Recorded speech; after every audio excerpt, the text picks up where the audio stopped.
하나님 말씀 보시겠습니다. 우리가 함께 은혜 나눌 하나님 말씀은 출애굽기 19장 9절에서 25절까지 말씀입니다.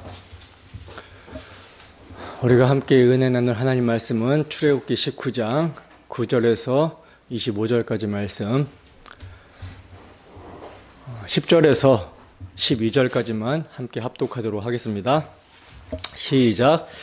여호와께서 모세에게 이르시되 너는 백성에게로 가서 오늘과 내일 그들을 성결하게 하며 그들에게 옷을 빨게 하고 준비하게 하여 셋째 날을 기다리게 하라.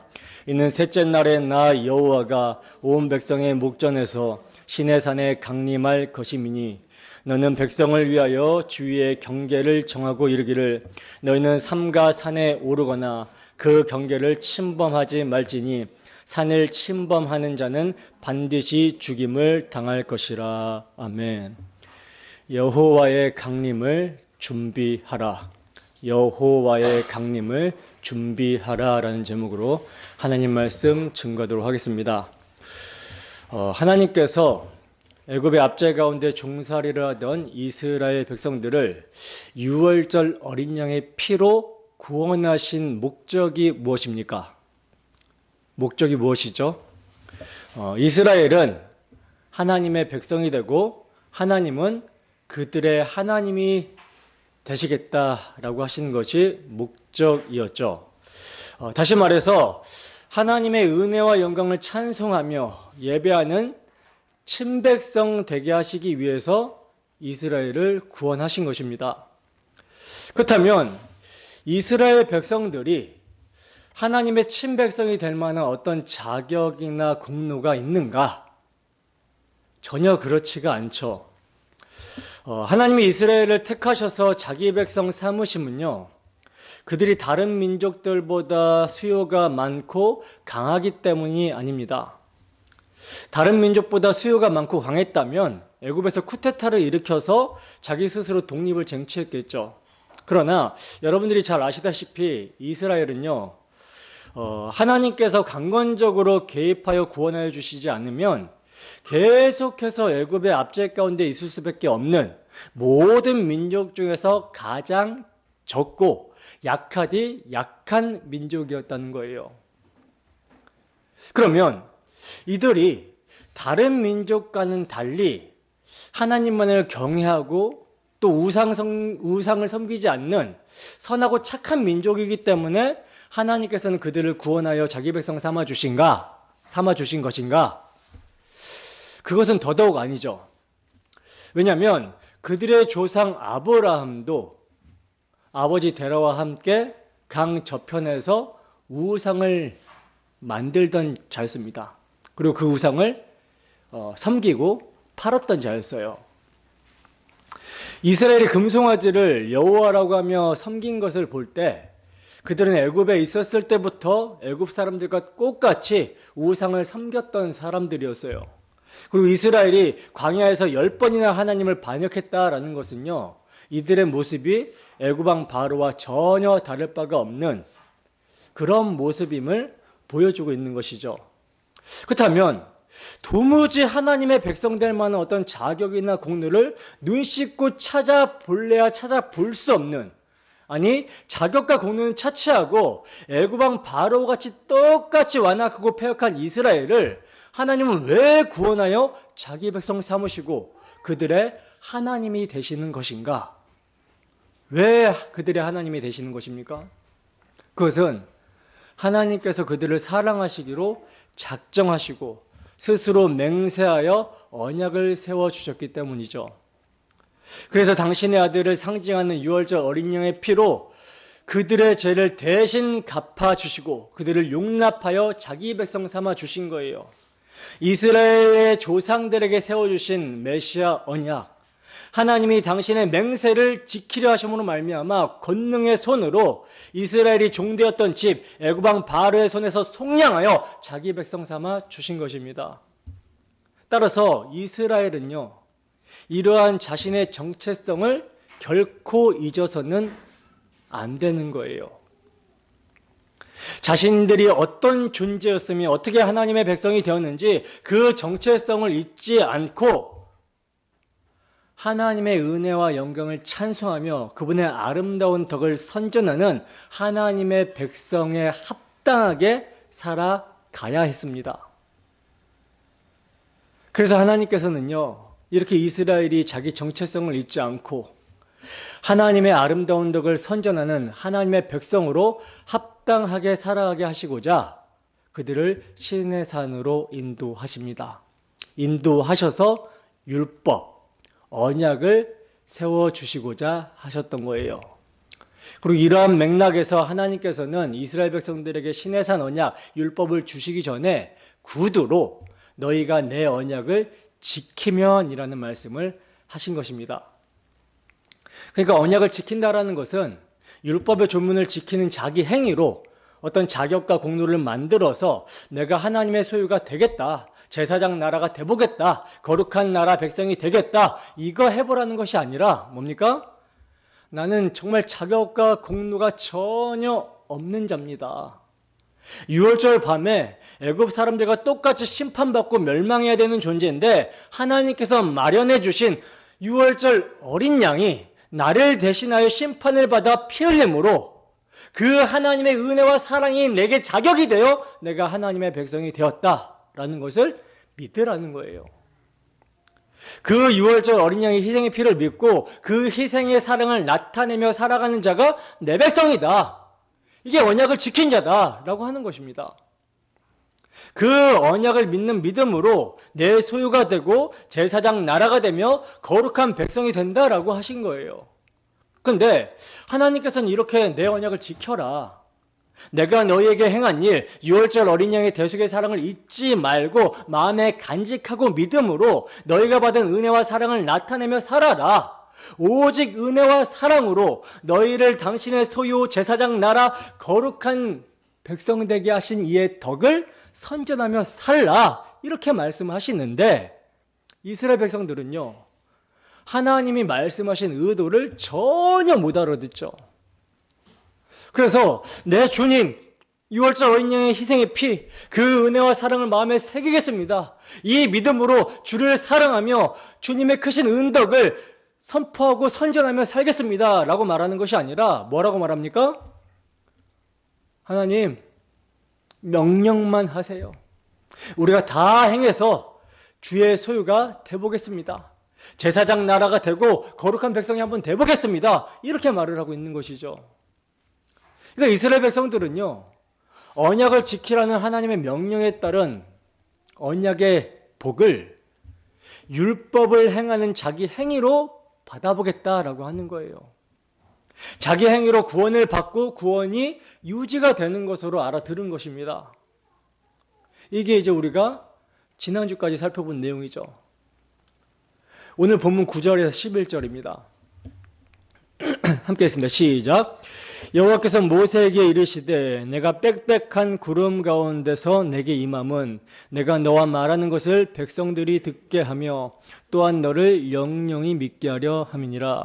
모세가 백성의 말을 여호와께 아뢰었으므로 여호와께서 모세에게 이르시되 너는 백성에게로 가서 오늘과 내일 그들을 성결하게 하라. 그들에게 옷을 빨게 하고 준비하게 하여 셋째 날을 기다리게 하라. 이는 셋째 날에 나 여호와가 온 백성의 목전에서 시내산에 강림할 것임이니. 아멘. 자, 보세요. 이제 여호와의 명령을 다 행해서 주의 소유가 되어 보겠습니다. 우리가 제사장 나라가 되고 거룩한 백성이 한번 되어 보겠습니다 라고 말한 백성들의 말을 모세가 여호와께 전합니다.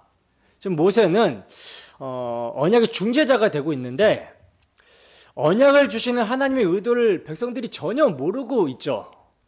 하나님은 6월절 어린 양의 희생의 피를 믿고 그 희생의 사랑을 나타내며 사는 자가 내 소유고 제사장 나라이며 거룩한 백성이다라고 하시는데 백성들은 자기 행위로 다 행해서 그렇게 돼보겠다라고 하는 거예요. 큰일 난 것입니다.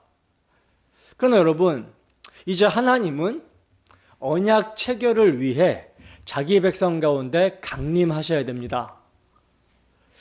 그래서 하나님께서는 모세에게 셋째 날에 이스라엘 백성들의 목전에서 시내산에 강림할 것이니 백성들에게 가서 그들을 성결하게 하고 옷을 빨게 하여 준비하라고 하시고 있어요. 근데 여러분, 지금 백성들의 상태는 어떤 상태예요? 그들을 대속한 어린 양의 피를 의지하고 있는 상태가 아니라, 이 믿음에 굳게 서 있는 상태가 아니라 자기 행위를 의지하고 있는 상태잖아요. 이러한 상태에서 하나님께서 이스라엘 백성들 가운데 강림하시게 되면 어떠한 일이 일어나겠습니까? 거룩하신 하나님 앞에서 어린 양의 피를 믿는 믿음이 아니라 자기의 행위를 의지하고 있게 되면 어떻게 되겠어요? 죽어요. 죽습니다. 그래서 이 점을 12절에서 말씀하고 있는 거예요. 본문 12절에서 13절 말씀입니다. 함께 읽습니다. 시작. 너는 백성을 위하여 주위의 경계를 정하고 이르기를 너희는 삼가 산에 오르거나 그 경계를 침범하지 말지니 산을 침범하는 자는 반드시 죽임을 당할 것이라. 그런 자에게는 손을 대지 말고 돌로 쳐 죽이거나 화살로 쏘아 죽여야 하리니 짐승이나 사람을 막론하고 살아남지 못하리라 하고 나팔을 길게 불거든 산 앞에 이를 것이니라 하라. 아멘. 자, 보시면 하나님께서는요, 모세에게 백성을 위하여 주위의 경계를 정하라고 말씀을 하고 있고요. 산에 오르거나 그 경계를 침범하지 말아라. 침범하면 반드시 죽임을 당할 것이다 라고 말씀합니다. 이게 바로 우리가 다 행하겠습니다. 하나님 명령만 하세요. 다 행해서 우리가 한번 주의 소유가 되보겠고 제사장 나라가 되보겠고 거룩한 백성이 되보겠습니다 라고 백성들이 말한 것에 대한 하나님의 응답입니다. 우리가 방금 읽은 12절과 13절에만 경계를 범하면 죽임을 당하리라는 말이 3번이나 강조가 되고 있고요. 이 외에 짐승이나 사람을 막론하고 살아남지 못하리라 라는 말씀과 22절과 24절에는요 내가 그들을 칠까 하노라 하고 말씀하고 있어요. 여러분, 이 말씀을 대할 때 어떤 마음이 드십니까? 아니, 그렇게 죽이시고 치실 거면 차라리 강림하지 않는 게 낫겠다라고 하는 그런 생각이 들지 않습니까? 도대체 하나님께서는 무엇을 계시하시려고 이러한 말씀을 하시는 걸까요? 그것은요, 우리로 하여금 왜 인간의 행위로는 하나님께 나올 수 없는지, 무엇이 하나님과 인간 사이를 갈라놓았는지를 깨닫기를 원하고 계시기 때문이에요. 왜 인간의 행위로는 여러분 하나님께 나아갈 수 없습니까? 무엇이 하나님과 인간 사이를 갈라놓았습니까? 죄죠. 죄입니다. 이사야서 59장 1절에서 2절 말씀입니다. 이사야서 59장 1절에서 2절 말씀.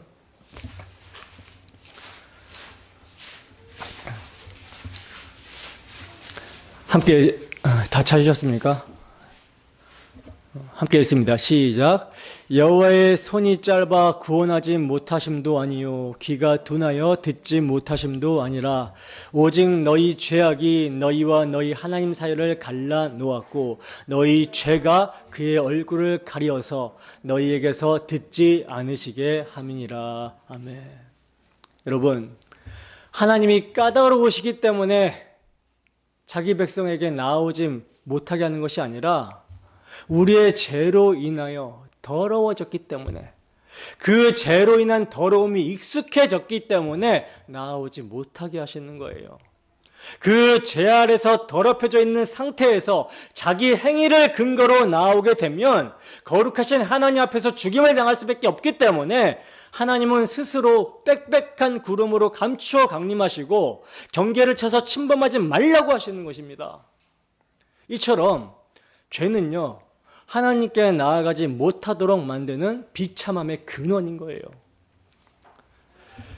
사람이 하나님께 나아가지 못하게 된 것, 하나님께 가까이 나아가지 못하게 된 것은 이미 에덴 동산에서부터 시작이 되었었죠.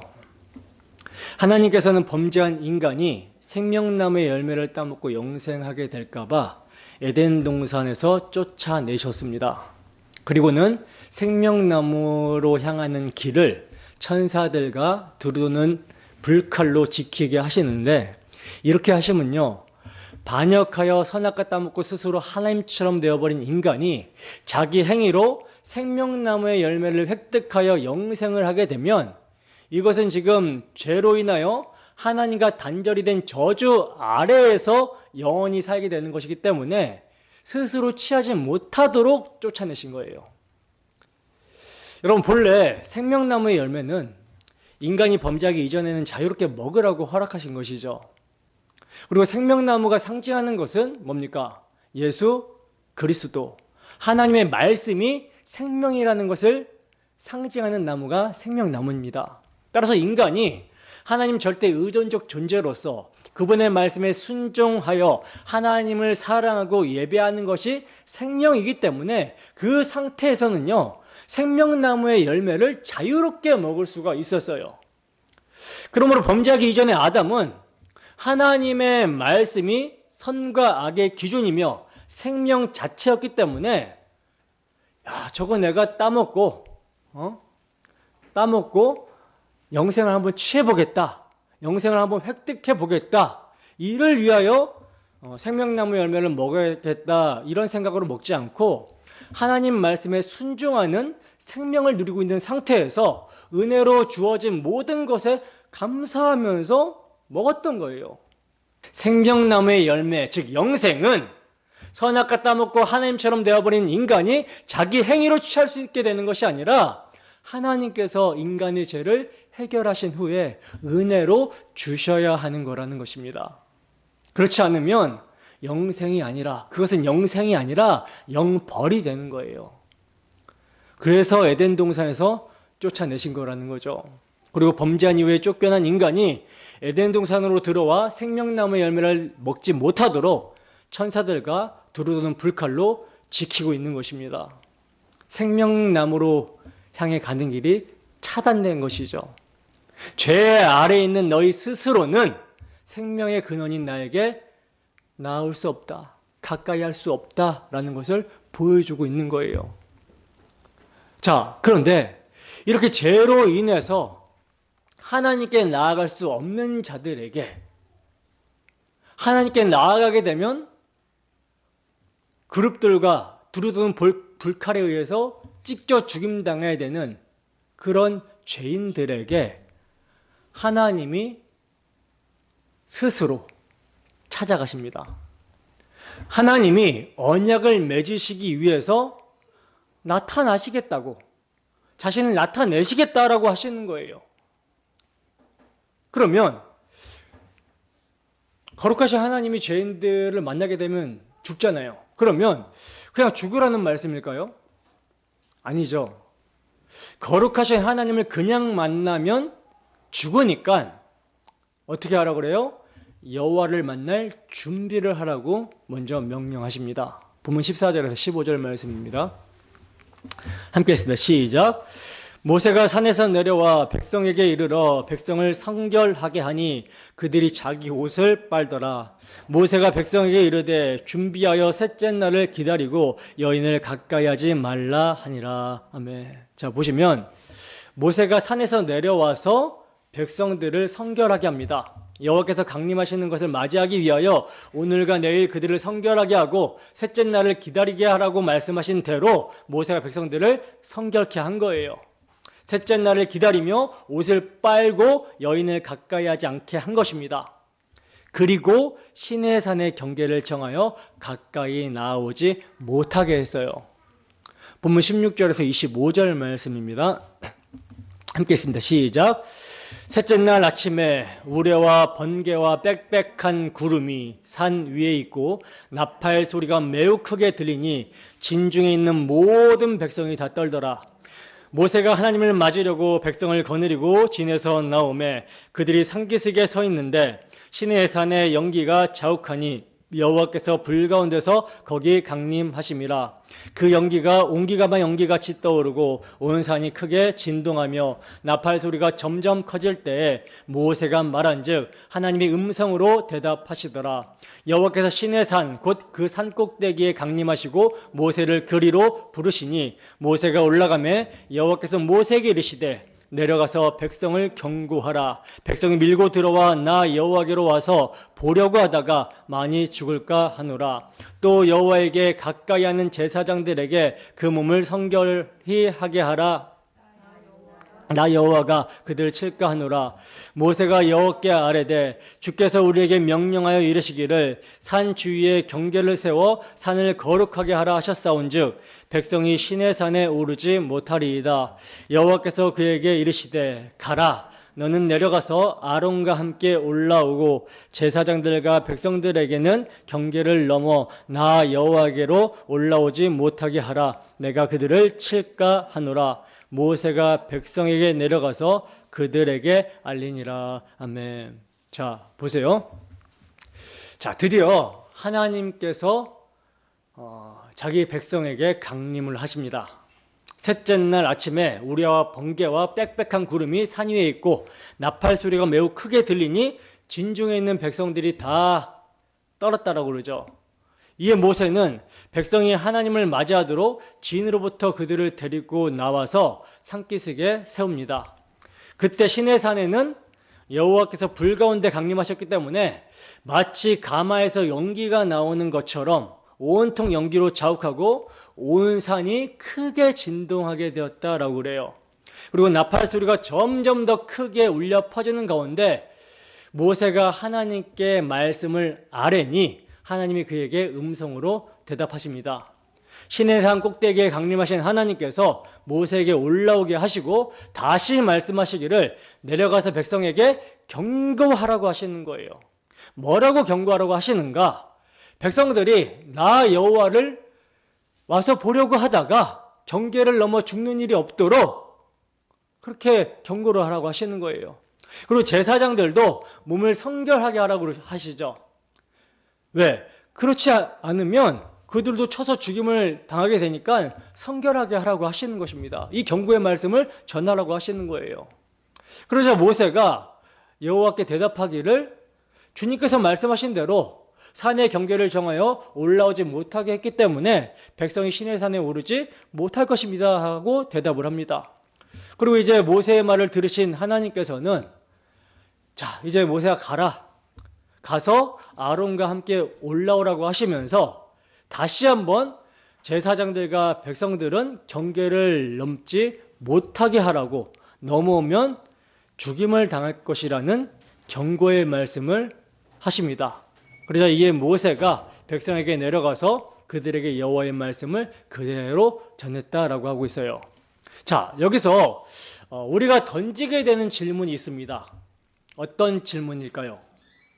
왜 모세와 아론은 하나님께 가까이 나오라고 하시는가? 모세와 아론도 하나님 앞에서 백성들과 똑같이, 제사장들과 똑같이 동일한 죄인이잖아요. 근데 왜 이들은 하나님께 나아갈 수 있었는가? 이런 질문을 하게 되는데, 그들이 하나님께 가까이 나아갈 수 있었던 첫 번째 이유는요, 은혜와 긍휼로 말미암음입니다. 하나님의 은혜와 긍휼하심이라는 거예요. 출애굽기 33장 18절에서 23절 말씀입니다. 출애굽기 33장 18절에서 23절 말씀 함께 읽습니다. 시작. 모세가 이르되 원하건대 주의 영광을 내게 보이소서. 여호와께서 이르시되 내가 내 모든 선한 것을 내 앞으로 지나가게 하고 여호와의 이름을 내 앞에 선포하리라. 나는 은혜 베풀 자에게 은혜를 베풀고 긍휼히 여길 자에게 긍휼을 베푸느니라. 또 이르시되 내가 내 얼굴을 보지 못하리니 나를 보고 살 자가 없음이니라. 여호와께서 또 이르시기를 보라 내 곁에 한 장소가 있으니 너는 그 반석 위에 서라. 내 영광이 지나갈 때에 내가 너를 반석 틈에 두고 내가 지나가도록 내 손으로 너를 덮었다가 손을 거두리니 내가 내 등을 볼 것이요 얼굴은 보지 못하리라. 아멘. 보세요. 모세가 주의 영광을 내게 보여주시기를 원합니다 라고 그러자 여호와께서 내가 내 모든 선한 것을 내 앞으로 지나가게 하고 여호와의 이름을 내 앞에서 선포하리라 하시면서 나는 은혜 베풀 자에게 은혜를 베풀고 긍휼히 여길 자에게 긍휼을 베푸신다라고 말씀을 하고 있어요. 그러면서 하시는 말씀이 죄인이 여호와의 얼굴을 보고 살 자가 없기 때문에 모세를 반석 위에 서라 하시고 여호와의 영광이 지나갈 때 그를 손으로 덮었다가 손을 거둘 때 등만 보게 하시겠다라고 말씀합니다. 그러니까 모세가 거룩하신 하나님의 얼굴을 보지 못하고 등만 보게 된 것도요, 뭡니까? 은혜와 긍휼로 말미암음이라는 거예요. 여러분, 은혜와 긍휼을 입은 모세조차도요, 그 여호와의 영광이 얼마나 거룩한지 여호와의 얼굴은 보지 못하고 등밖에 볼 수 없었습니다. 그런데 여러분, 이렇게 거룩하신 분이, 이렇게 어미와 두려움과 떨림이 있는 거룩하신 분이 사람의 모습으로 종의 형체를 가져 오셨습니다. 왜 오셨습니까? 갈라디아서 4장 4절에서 5절 말씀입니다.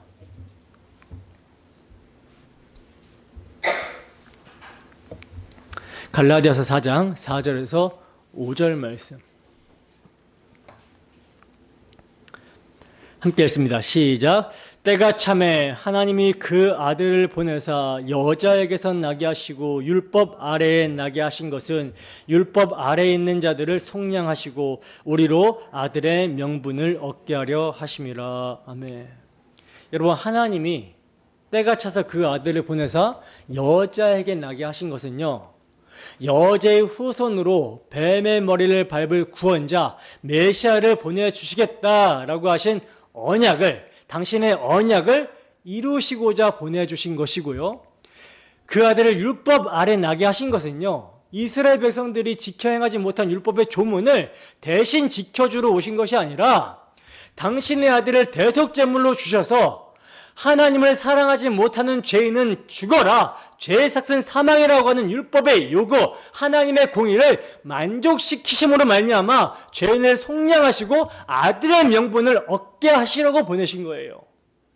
그러니 참으로 자신이 하나님의 소유요, 제사장 나라요, 거룩한 백성이 될 자격이 전혀 없는, 정말 심판받아 마땅한 죄인이라는 사실을 아는 자들은요, 그들이 하나님의 소유요, 제사장 나라요, 거룩한 백성 되게 하시는, 자격이 되게 하는 하나님의 아들의 오심과 희생의 십자가가 뭐가 될 수밖에 없습니까? 기쁜 소식일 수밖에 없는 것이죠. 기쁜 소식일 수밖에 없는 거예요. 그러나 예수님 당시의 사람들도요, 이스라엘 백성들, 지금 시내산에 있는 이스라엘 백성들과 마찬가지로 자신이 하나님의 선민된 것, 그 선민으로 유지가 되는 것을 율법 지키는 자기 행위로, 자기 의로 되는 것으로 알고 있었어요. 그리고 메시아, 구원자도 그들을 그들의 죄에서 구원하여 주실 메시아로 알고 기다린 것이 아니라 당시 로마의 압제 가운데 있는 자신들을 해방시켜줄 군사적인 메시아, 무한한 능력으로 자신들의 배를 불려줄 경제적 메시아, 모세의 율법으로 통치하는 정치적인 메시아, 이런 메시아를 기다리고 있었습니다. 그런데 예수님을 딱 보니까 자신들이 기대하는 메시아가 아닌 거예요. 그러다 보니 예수님을 어떻게 대접합니까? 조롱하고 침뱉고 모욕하고 얼굴을 손으로 치면서 십자가에 매달아 죽여버리죠. 근데 여러분, 그분이 어떤 분이세요? 그분이 어떤 분이십니까? 멀리 산 꼭대기에 빽빽한 구름 가운데 강림하셔도 백성들이 벌벌벌 떨 수밖에 없는 거룩하신 분이시며, 그 거룩하심으로 산에 불이 붙고 진동하게 만드신 하나님이십니다. 근데 그런 분을 멸시하고 천대하고 모욕한 거예요. 나아가 십자가에 매달아 죽여버린 것입니다. 여러분, 예수님이 힘이 없어서 죽임을 당한 것이 아니죠. 당장에 12군단이 더 되는 영을 천사들을 보낼 수 있으신 분입니다. 힘이 없어서 죽임을 당한 것이 아니라 아버지의 뜻에 순종하여 죽어주신 거예요. 고린도후서 5장 21절 말씀입니다. 고린도후서 5장 21절 말씀.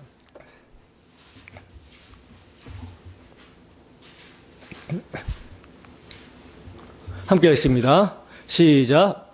하나님이 죄를 알지도 못하신 이를 우리를 대신하여 죄로 삼으신 것은 우리로 하여금 그 안에서 하나님의 의가 되게 하려 하심이라. 아멘. 보세요. 하나님이 죄를 알지도 못하신 이를 우리를 대신하여 죄로 삼으신 것은요, 우리로 하여금 그 안에서 하나님의 의가 되게 하려 하심이다 라고 말씀하고 있습니다. 바로 아버지의 뜻을 따라 성자 하나님이 창조주께서 자기를 비워 종의 모습으로 오신 것이고요, 죄를 알지도 못하신 분이 우리를 죄에서 속량하시사 용납하여 주시고 우리의 의가 되어 주사 아들의 명분을 얻게 하시고자 우리의 죄가 되어 십자가에 우리를 대신해서 죄에 대한 정죄와 저주와 심판을 받으신 거예요. 그러므로 지금 회개하고 그 십자가에 달린 예수님 앞에서 무릎을 꿇는 것이 참 복이라는 사실을 성경은 하나님이 신의 산에 강림하는 모습을 통해서 보여주고 있는 것입니다. 왜냐하면 이제 신의 산이 진동하였던 그 거룩하신 분의 임재가 당신이 십자가로 이루신 사역을 확증하기 위해 심판주로 다시 오실 때는요, 신의 산만이 아니라 온 세상을 진동하시면서 임재하신다라는 거예요. 나타나신다라는 것입니다. 히브리서 12장 18절에서 21절 말씀입니다. 히브리서 12장 18절에서 21절 말씀.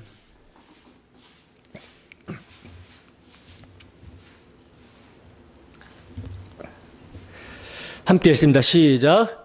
너희는 만질 수 있고 불이 붙는 산과 침침함과 흑암과 폭풍과 나팔 소리와 말하는 소리가 있는 곳에 이른 것이 아니라 그 소리를 듣는 자들은 더 말씀하지 아니하시기를 구하였으니 이는 짐승이라도 그 산에 들어가면 돌로 침을 당하리라 하신 명령을 그들이 견디지 못함이라.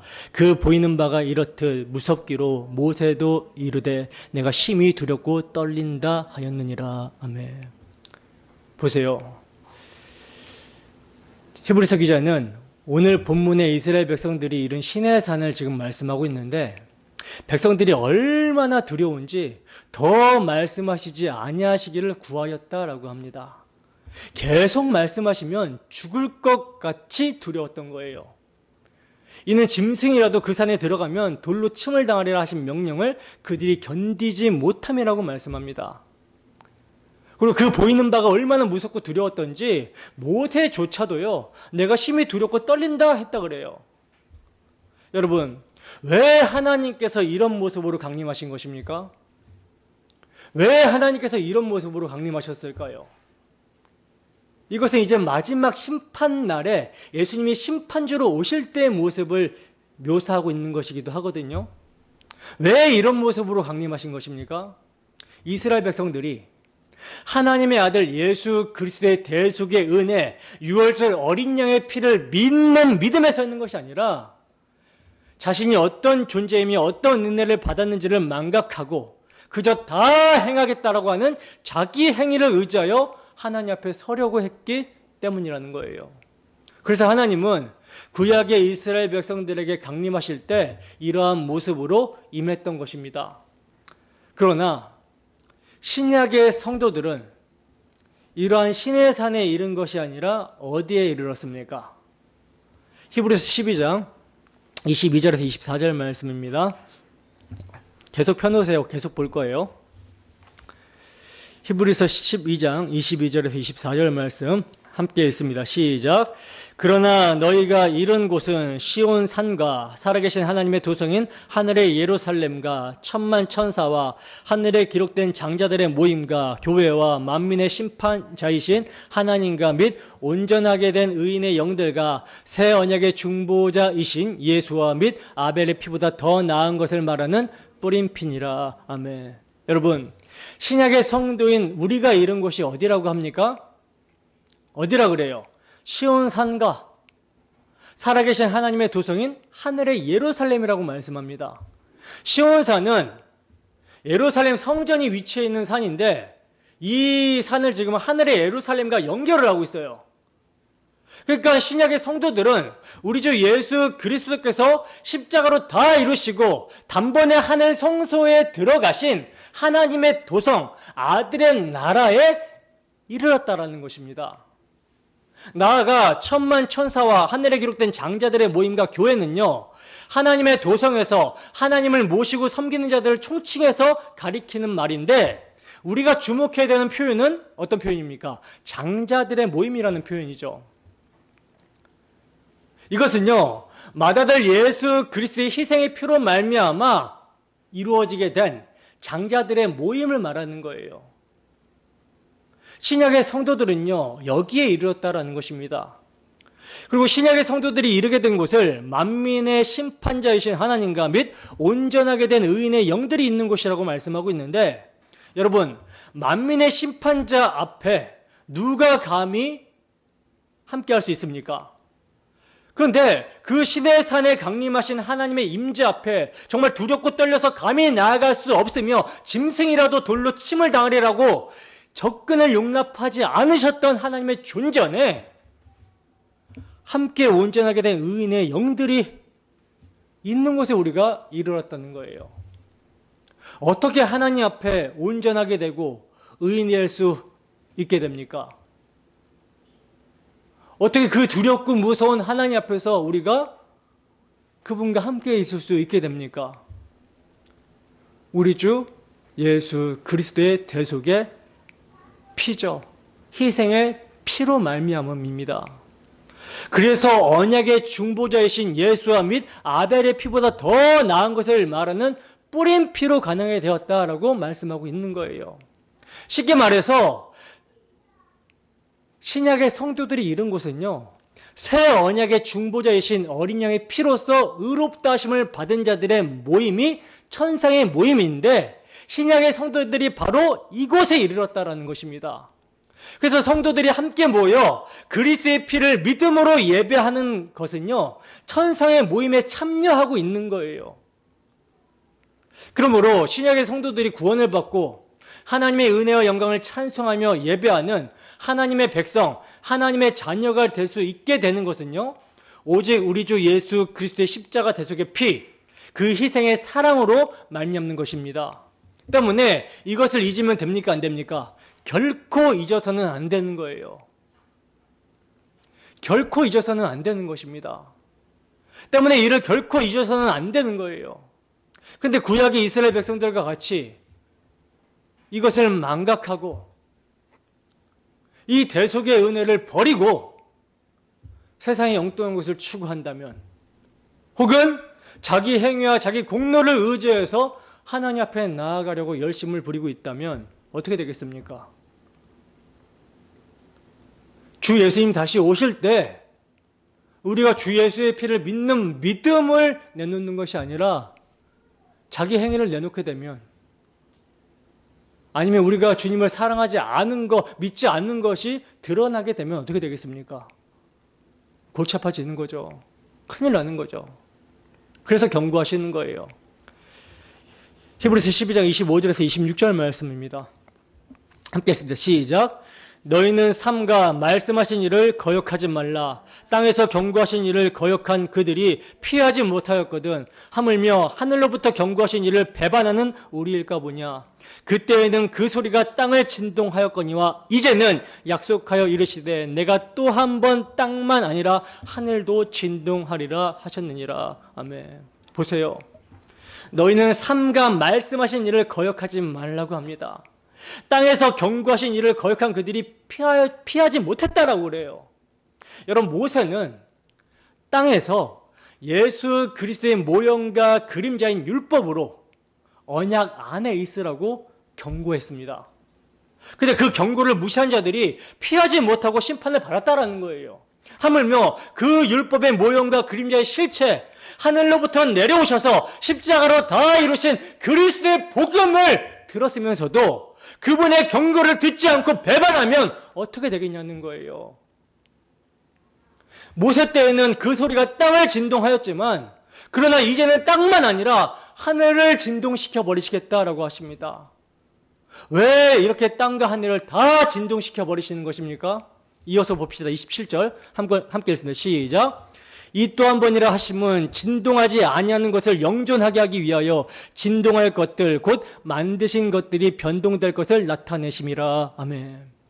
여러분, 진동하지 아니할 것만 남기시기 위하여 마구 흔들어서 진동할 것들은 무너지게 하시겠다라고 말씀하고 있는데, 여러분, 무엇이 진동하지 않고 무엇이 영존하는 것입니까? 우리 주 예수 그리스도의 그 대속의 피로 이루신 하나님 나라만 무너지지 않고 영존합니다. 그것만 남는 거예요. 그리스도의 피로 이루어진 하나님의 소유된 백성, 제사장, 나라, 거룩한 백성만 영존하는 것입니다. 남는 거예요. 그것만 남기고 다 흔들어 버리시는 것입니다. 다 무너뜨려 버리시는 거예요. 그래서 히브리서 기자는 이어서 건면합니다. 28절 함께 했습니다. 시작. 그러므로 우리가 흔들리지 않는 나라를 받았은즉 은혜를 받자. 이로 말미암아 경건함과 두려움으로 하나님을 기쁘시게 섬길지니. 아멘. 여러분, 우리가 우리 주 예수 그리스도의 십자가 희생의 피를 믿고 있다면 이미 흔들리지 않는 나라를 소유하고 있는 것입니다. 그리고 그 피를 믿고 그 나라를 소유한 사람은 더욱더 은혜를 구하고 받아서 이로 말미암아 뭐 하래요? 하나님을 기쁘시게 섬겨야 된다라고 그래요. 어떻게? 경건함과 두려움으로. 그렇지 않는 자들은요, 신의 산에 붙은 불 정도가 아니라 온 천지를 불사를 하나님의 불을 경험하게 될 것입니다. 우리 주 예수 그리스도의 피로 구원을 받고 하나님의 소유, 제사장 나라, 거룩한 백성이 된 여러분, 이제 우리의 삶의 목적은요, 더욱더 은혜를 구하고 은혜를 받아서 경건함과 두려움으로 하나님을 기쁘시게 섬기는 것이 되어야 하는 거예요. 우리가 서 있어야 하는 곳은요, 당신의 백성들에게 새 언약을 가져다 주시기 위해 십자가의 희생의 피를 흘리신 예수께서 함께 하시는 곳, 아벨의 피보다 더 나은 소식을 전해주는 그리스도의 피를 기념하는 곳에 있어야 되는 거예요. 주 예수님 다시 오실 때까지 그의 죽으심을 기념하고 그 피를 의지하여 날마다 은혜의 보좌 앞으로 나아가야 되는 것입니다. 이것이 여러분 본문에서 말씀하고 있는 자기 옷을 빨고 성결케 하는 거예요. 하나님의 강림을 준비하는 것입니다. 자기 옷을 빨고 라고 하면 무엇이 생각납니까? 계시록에 자기 두루마기를 빠는 자는 복이 있도다 라고 한 말씀이 생각이 나죠. 계시록 22장 14절 말씀입니다. 계시록 22장 14절 말씀.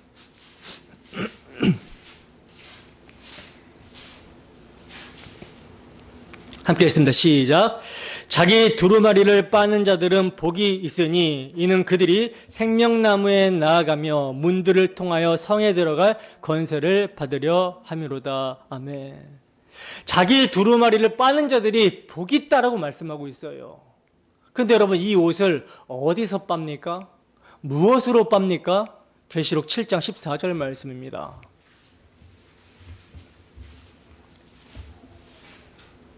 함께 했습니다. 시작. 내가 말하기를 내 주여 당신이 아시나이다 하니 그가 나에게 이르되 이는 큰 환난에서 나오는 자들인데 어린 양의 피에 그 옷을 씻어 희게 하였느니라. 아멘. 어린 양의 피에 그 옷을 씻어 희게 하는 거예요. 주님의 다시 오심을 기다리는 자들, 준비하는 자들은 어린 양의 피에 자기 옷을 빨아 성결케 하는 것입니다. 여러분, 구약에서는 하나님을 만나기 위해서 다 행하겠습니다가 아니라 옷을 빨고 성결케 하라고 하셨는데 이것을 신약에서는요, 그냥 옷을 빠는 것이 아니라 어린 양의 피에 그 옷을 빨아야 함을 말씀해 주고 있어요. 그러니까 본문에서 자기 옷을 빨라 하심은 하나님을 만나려면, 하나님을 만나기 위해서 준비하려면 어린 양의 피에 옷을 빨아야 된다라는 것을 예표로 보여주신 것이죠. 이 점은요, 아론과 모세가 하나님께 올라갈 수 있었던 두 번째 이유와 관련되어 있습니다. 모세와 아론은 누구의 모형입니까? 그리스도의 모형이죠. 모세는 하나님의 말씀을 대언하여 언약을 체결하도록 돕는 중보자이신 선지자 직분의 그리스도를 예표하고요, 아론은 이제 곧 대제사장으로 기름 부음을 받게 될 사람입니다. 대제사장이 여러분 뭐 하는 사람이에요? 백성을 위해 대속제물을 드리며 지성소로 나아가는 사람이죠. 즉 아론은 우리의 유일한 대제사장이신 그리스도를 예표하는 인물이었기 때문에 하나님께 나아갈 수 있었던 것입니다. 히브리서 기자는요, 아론은 짐승의 피를 가지고 지성소에 들어갔으나 우리의 대제사장 되시는 그리스도께서는 염소와 송아지의 피로 아니하고 오직 자기 피로 영원한 속죄를 이루사 단번에 성소에 들어가셨다라고 증언을 하고 있어요. 그러니까 바로 이것을 증거하기 위해 이스라엘을 자기 옷을 빨라고 하신 것이고 모세에게 아론과 함께 올라오라고 하신 것입니다. 그러므로 오늘 본문은 죄로 인해 하나님과 인간 사이에 가로막힌 경계가 사라지고 하나님께 담대히 나아갈 수 있는 유일한 방도는 대제사장이신 그리스도의 대속의 피로만 가능하다라는 것을 계시하고 있는 거예요. 하나님을 만나는 것은 우리가 다 행하겠습니다 라고 한 인간의 행위로 가능해지는 것이 아니라 오직 흠없고 점없는 우리 주 예수 그리스도의 피로 옷을 빨고 성결케 해야 가능하다라는 것을 말씀해주고 있는 것입니다. 여러분, 하나님이 왜 땅과 하늘을 다 진동시킨다라고 했습니까? 진동하지 않을 것들만 남기시기 위해서 처음 하늘과 처음 땅에 속한 모든 것들, 즉 변동될 것들을 흔들어 버리신다라고 하는 거예요. 여기에는요, 이스라엘 백성들이 말한 우리가 다 행하겠습니다 라고 한 인간의 행위도 포함됩니다. 하나님이 흔들어 버리면 인간의 행위들은요, 모래 위에 지은 집처럼 다 무너져 내려버리는 거예요. 그러니 주추를 어디다 놓아야 되겠습니까? 반석이신 그리스도 예수 위에 놓아야 흔들리지 않게 되는 것이죠. 그렇다면 지금 우리는 무엇을 붙들고 있습니까? 여러분들의 행위가 아니라 여러분들의 마음은 무엇을 붙들고 있습니까? 눈에 보이는 것들은 다 진동되고 변동됩니다. 다 흔들린다라는 거예요. 성경이 증거하고 있으니 이건 진리입니다. 내가 아무리 꽉 잡고 있는 것이라도 내 손이 힘이 빠지고 흔들리게 돼요. 우리가 쌓은 공로도 다 불에 타서 없어집니다. 아예 하늘과 땅이 다 흔들리고 불에 타게 된다는 거예요. 그러니 흔들리지 않는 나라 예수 그리스도만을 꽉 붙잡아야 된다는 거죠. 이것이 주님 다시 오심을 기다리는 우리의 유일한 준비예요. 우리의 의무는, 주 예수님 다시 오실 때까지 우리의 의무는 그리스도의 십자가 사랑을 마음에 새기고 구주의 덕을 기리며 선전하는 것입니다. 주 예수의 죽으심을 그가 오실 때까지 기념하게 하기 위해서 하나님께서는 교회 공동체를 허락하셨고 우리는 이를 목적으로 모이기에 힘쓰는 것입니다. 그리고 함께 모여 예배함으로 받은 은혜로 자신의 삶에서, 가정에서, 직장에서 십자가 앞에 자신을 세우고 구주의 덕을 선전하며 사는 거예요. 이것이 산제사의 삶을 살아가는 그리스도인들의 모습입니다.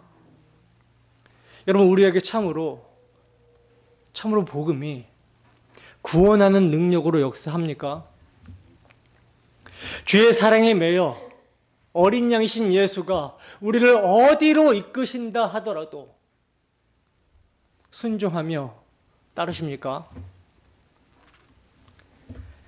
양은 자기 목자의 음성을 듣고요. 목자가 부르면 따라갑니다. 목자 안 따라가면 다른 길이 없어요. 목자가 푸른 초장으로 인도하든지 사망이 음침한 골짜기로 인도하든지 좋은 길이든 나쁜 길이든 불가능해 보이던 길이든 싫던 좋던 상관없이 목자가 가자라고 하면 가는 거예요. 서라 하면 서는 것입니다. 그렇게 따르는 거예요. 예수님은요, 교회인 우리의 목자가 되십니다. 그분은 선한 목자이고 양에게 생명을 주시기 위해서 자기 목숨을 버리시면서까지 사랑하신 분이에요. 때문에 우리에게 있어서 목자이신 예수님이 따르라고 하시는 말씀은 절대적입니다. 다른 여지가 없어요.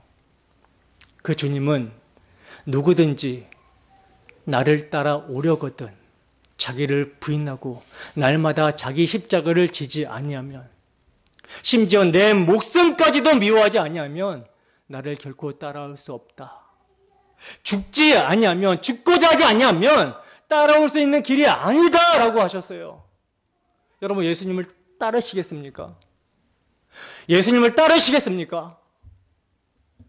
예수님을 따르라는 말에는요, 사람들 눈에 보기에 정말 혐오스럽고 끔찍한, 결코 우리 생애에 일어나지 말아야 하는 채찍질하고 모욕하고 뺨을 치며 침뱉고 가시면류관을 씌워서 벌거벗겨진 자리, 세상 가장 끔찍하고 더럽고 수치스러운 모습으로 십자가에 매달아서 유대인의 율법의 상식으로 나무에 달린 자는 하나님의 저주를 받은 자다라고 하는 그런 자리까지 가라 그러시면 가는 거예요. 성자 하나님, 영광의 주님이 그 영광을 비우고 사람이 되어 이 땅에 오셔서 십자가에 달리셨을 때 멸시와 천대, 매맞음과 모욕, 침뱉음과 벌거벗겨짐의 수치를 당하시며 십자가에 달리셨을 때 하늘이 감당하지 못해서 흑암으로 변하였고 땅이 감당할 수 없어서 지진이 나며 바위가 터졌습니다. 그런데 이 말도 안 되는 엄청난 사건이 죄인인 우리를 사랑하사 우리를 구원하시기 위해서, 저와 여러분들에게 생명을 주시기 위해서 일어난 사건이라는 거예요. 나를 어느 정도로 사랑하시는지를 십자가로 보이신 주님이 나의 목자가 되십니다. 여러분의 목자가 되세요. 때문에 그 목자이신 주님이 베드로처럼 너 거꾸로 십자가를 지고 나를 따르라, 그 자리까지 따르라 하시면 따르는 거예요. 내 정과 육 탐심은 주님과 함께 십자가에 못 박혀 죽었다, 그 죽은 것을 확인하는 자기 십자가를 지고 자기를 부인하며 선한 목자가 인도하시는 길은 선하다라고 믿으며 따르는 것입니다. 이것은요, 절대적인 거예요. 정말 성령의 역사로 나를 향한 주님의 십자가 사랑을 조금이라도 인지하게 되었다면 우리는 말로만 갈 수 없습니다. 자기 십자가를 지고 자기 목숨까지도 미워하고 나를 따르지 않으면 내 제자가 된다라고, 내 제자가 될 수 없다라고 하셨잖아요. 말로만 갈 수 없다라고요, 이거를. 이 사랑이 강권하고 이 사랑이 우리를 끌어잡아 당기면 우리는 네 하고 가는 것입니다.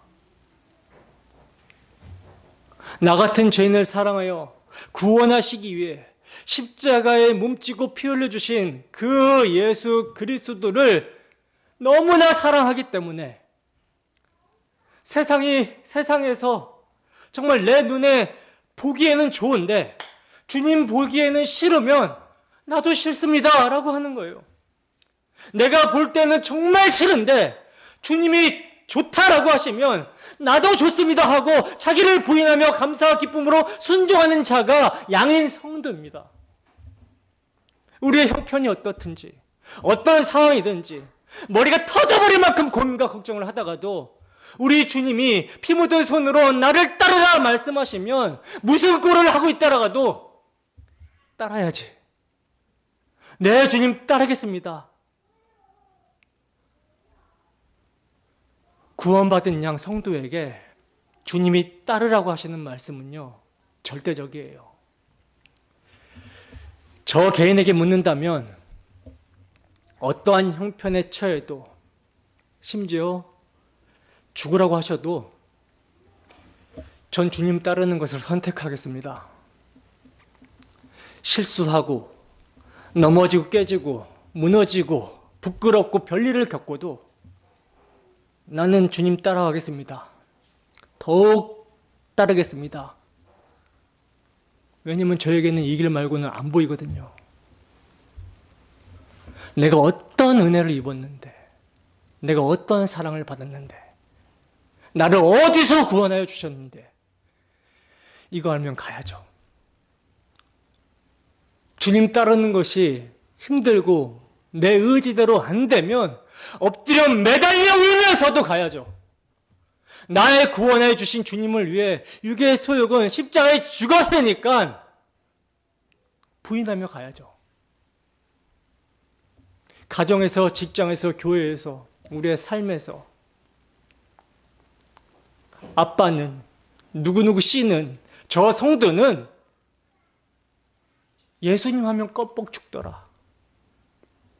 고민하며 싸우다가도 예수님이 뭐라 그러셨다 하면 무릎을 탁 꿇더라. 너덜너덜 깨지고 상처받아도 주님이 가자면 가더라. 겁이 나서 덜덜덜 떨면서도 무서워하면서도 가더라. 못하겠어도 순종하더라. 이런 모습을 보임으로 해서 나 같은 죄인을 대속하신 우리 주님의 가장 높이 영광을 받으셔야죠. 저 사람은 정말 예수에 미쳤구나, 예수가 다구나, 이런 말 들어야죠.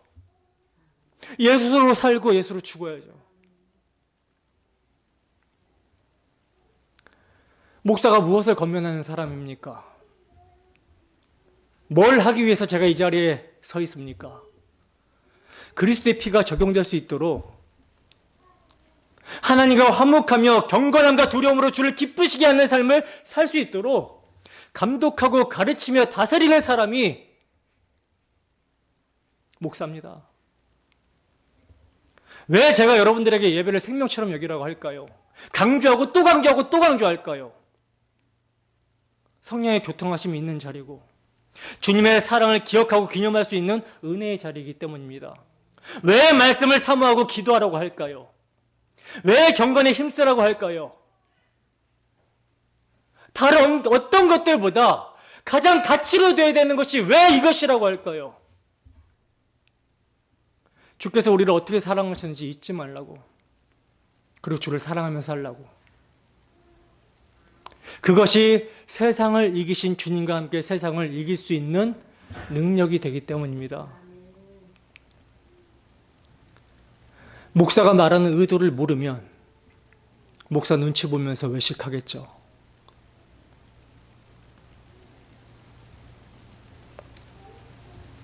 그러나 참으로 자신이 십자가의 보혈의 은혜를 기억하고 기념하며 주님이 따르라고 하시면 따르겠습니다 라고 하는 그런 마음을 가지고 있으면 목사 눈치 안 봅니다. 사실 앞에 있는 목사 눈치를 봐야 돼요. 봐서라도 여러분들이 자신을 돌아보면 좋겠습니다. 그리고 정말 주 예수를 사랑하셨으면 좋겠어요. 여러분들의 모든 삶의 기준과 선택이 주의 십자가를 사랑하고 그분의 사랑을 기념하고 무엇이 하나님을 기쁘시게 하며 섬기는 것인지 경건과 두려움으로 살게 되셨으면 좋겠습니다. 육신의 소욕을 이기고 자기 십자가를 지고 주님을 따르는 유일한 방도, 동력은 십자가 사랑을 기억하고 더 알기를 사모하며 주를 사랑하는 거예요. 분명하고 정확하게 말씀을 드리지만 주를 사랑하는 사람이 주의 사랑을 알고 주를 사랑하는 사람이 은혜의 방편을 최고의 가치로 여깁니다.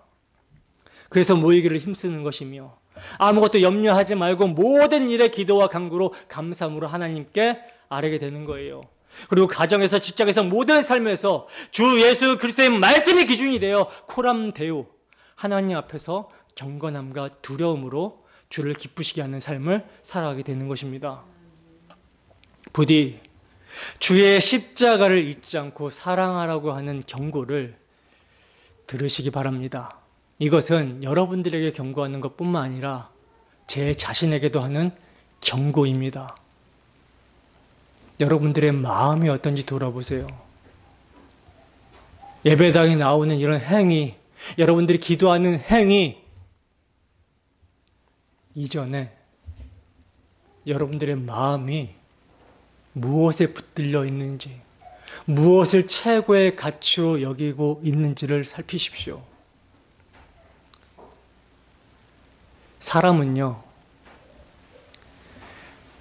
자기가 가치 있다라고 여기는 일에 자기 열정을 다 바칩니다.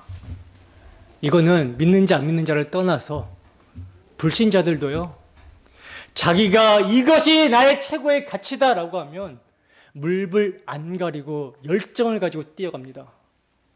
근데 우리는 참된 가치를 받았잖아요. 썩지 않고 진동치 않는, 변할 수 없는 가장 귀한 가치를 받았잖아요.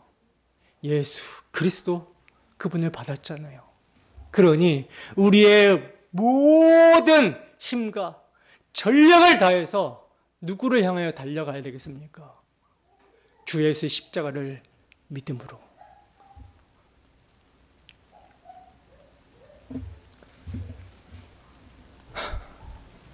붙잡힌 바 된 그것을 향해 달려가야 되는 거죠.